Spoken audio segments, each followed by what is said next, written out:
नमस्कार, मैं हूं राजमोहन तिवारी और आप देख रहे हैं लाइव बिहार। आज से तकरीबन एक साल पहले यानी 8 मार्च 2020 को बैनर और पोस्टर के जरिए बिहार की राजनीति में एक नया चेहरा ने जन्म लिया। नाम था पुष्पम प्रिया चौधरी। बिहार विधानसभा का चुनाव भी लड़ा, कुछ खास उनकी पार्टी प्लूरल्स नहीं कर पाई।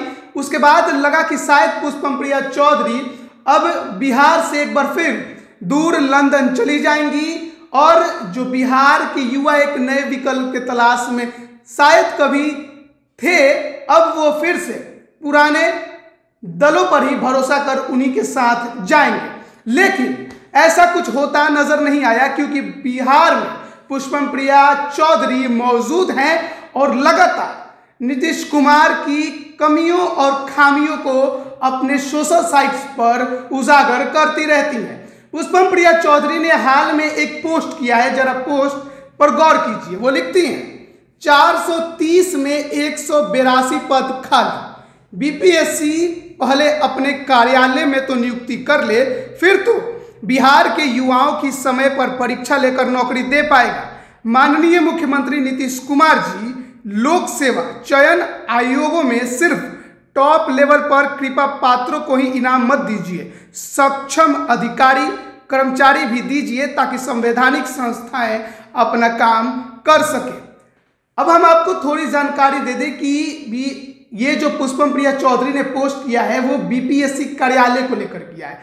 हर बार यह सवाल उठता है कि आयोग जो है समय पर परीक्षा नहीं लेती ही नहीं है तो रिजल्ट कहां से देगी, बहाली कहां से निकालेगी। और इसी को लेकर कारण क्या है, समय पर परीक्षा ना लेना, रिजल्ट ना देना, समय पर बहाली ना करना। इसी को लेकर पुष्पम प्रिया चौधरी यह पोस्ट करती हैं कि बीपीएससी का जो कार्यालय है खुद उसमें 480 में से 132 पद खाली है।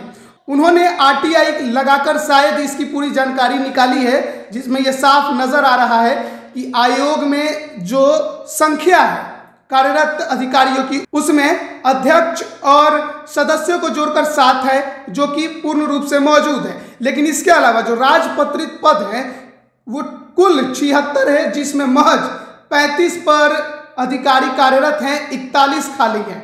इसके अलावा जो अराजपत्रित अधिकारी है पद है, यानी कि वो कुल 347 है, जिसमें 206 पर अधिकारी कार्यरत हैं, जबकि 141 खाली है।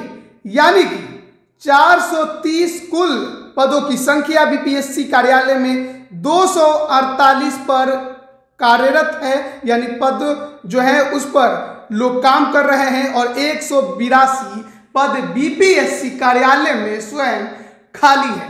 और इसी को लेकर पुष्पम प्रिया चौधरी नीतीश कुमार पर हमला कर रही हैं और कह रही हैं कि बीपीएससी का जो आयोग है उसमें जो पद खाली है कम से कम पहले उसे तो भरिए, केवल अपने कृपा पात्र अधिकारी यानी जो उनका कहना मानता हो, जो केवल उनके कहने में चले, उन्हें ही उस पद पे मत रखिए।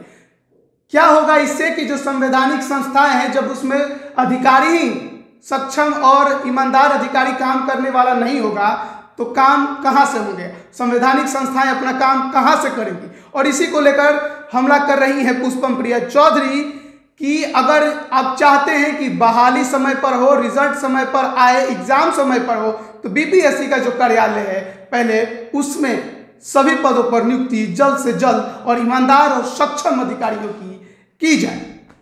तो पुष्पम प्रिया चौधरी एक बार फिर से नीतीश कुमार पर हमलावर हैं। इसके पहले भी उन्होंने बिहार में जो अन्य जगह और जहां पर अधिकारियों की नियुक्ति नहीं हो रही है उसको लेकर एक बार फिर पोस्ट किया था, अब फिर कर रही हैं। लगातार पुष्पम प्रिया चौधरी अब उन जगहों पर हमला करती नजर आ रही हैं जहां पर लोग ध्यान कम देते हैं, यानी कि रिक्त पड़े पदों पर। और इसी को लेकर लगातार पुष्पम प्रिया चौधरी आरटीआई के द्वारा जानकारी निकालकर अब सोशल साइट्स पर इसे फैला रही हैं, लोगों तक पहुंचाने की कोशिश कर रही हैं कि आखिर क्यों बिहार में जो संवैधानिक संस्थाएं हैं अपना सही से काम नहीं कर रही हैं। बने रहिए लाइव बिहार के साथ, तमाम अपडेट हम आप तक पहुंचाते रहेंगे। धन्यवाद। लाइव बिहार यूट्यूब पर सब्सक्राइब और फेसबुक पर लाइक जरूर करें।